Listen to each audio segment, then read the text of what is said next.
बहुत समय पहले, लगभग 1302 अरब वर्ष पहले, ब्रह्मांड एक अंधकारमय, ठंडा और शांत स्थान था।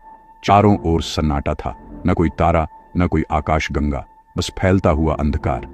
ये वो युग था जब बिग बैंग के बाद ब्रह्मांड धीरे धीरे ठंडा होकर स्थिर हो रहा था। धीरे धीरे उस अंधेरे में हाइड्रोजन और हीलियम के छोटे छोटे बादल बनने लगे।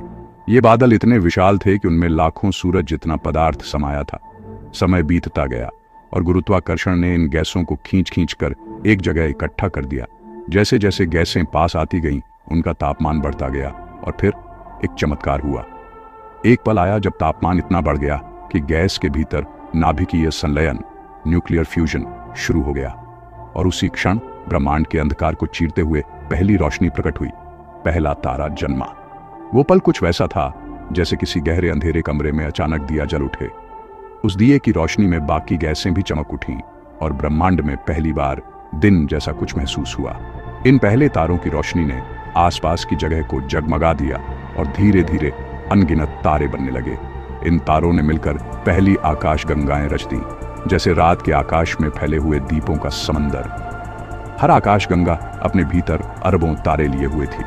कुछ तारे विशाल थे जो जल्दी ही विस्फोट कर सुपरनोवा बन गए और उनके विस्फोट से बने तत्वों ने भविष्य में ग्रहों, धूल और हमारे जैसे जीवन की नींव रखी।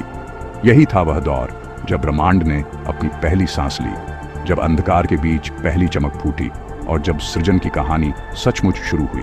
और सोचो, जिस रोशनी को हम आज रात आसमान में तारों के रूप में देखते हैं, वो शायद उन्हीं शुरुआती तारों की संतान है। उनके बिना न यह पृथ्वी होती, न हम।